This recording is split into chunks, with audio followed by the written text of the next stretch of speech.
Greetings, my scattered sisters and brothers in the Lord. Trust you know the Lord is with you wherever you find yourself scattered today, and that you know that his presence with you is more than enough for whatever you might face today.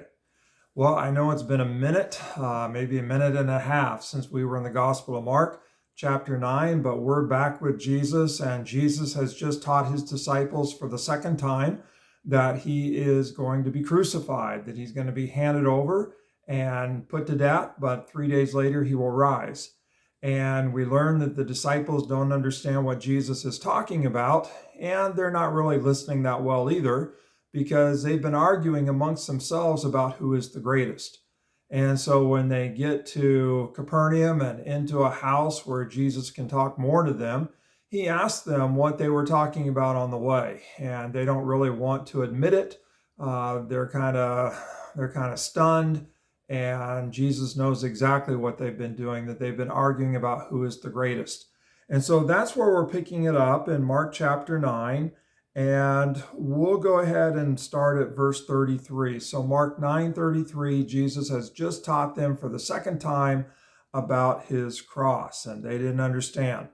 They came to Capernaum. When Jesus was in the house, he asked them, "What were you arguing about on the road?" But they had kept quiet because on the way they had argued about who was the greatest.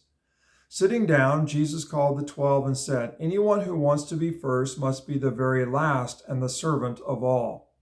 He took a little child whom he placed among them. Taking the child in his arms, Jesus said to them, "Whoever welcomes one of these little children in my name welcomes me.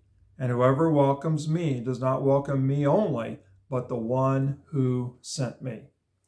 Okay, so, we talked a few weeks ago, I think, about, if you want to be great, you got to be last. You got to be the servant of all. That's what Jesus is teaching here. And what does it mean to be the servant of all? Well, to illustrate this, Jesus has a child, must have been a child nearby. Maybe we don't know whose child.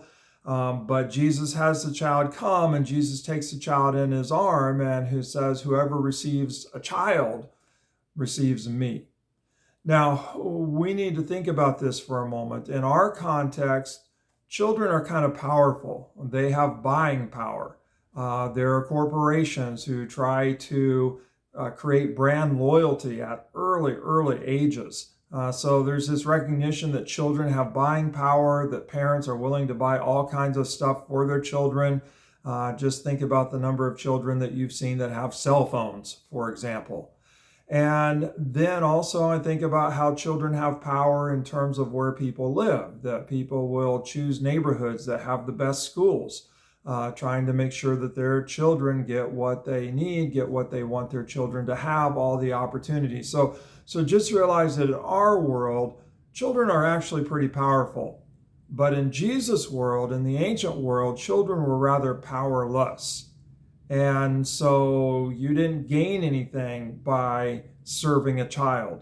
Normally, you would try to serve somebody who could do something for you, serve somebody who could honor you for the way that you serve them. You might serve someone to gain access to their resources. Well, children had none of that. And so children were rather powerless. They were kind of at the bottom of society, so to speak. And so to serve a child, it's like there's no gain in that. Child's not going to be able to honor you.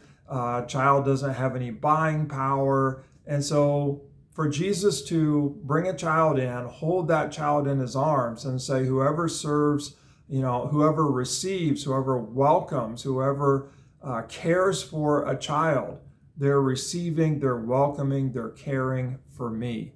Jesus has just identified himself with one who is powerless, with one who is kind of at the bottom of the status order, and says, this is what it means to serve all. It's not so much that you're trying to serve absolutely everyone, but that you're not caught up in serving those who can do something for you. You're actually going to serve those who are quote unquote at the bottom, who can't really pay you back for serving them, for caring for them, for receiving them and welcoming them and making them feel valuable.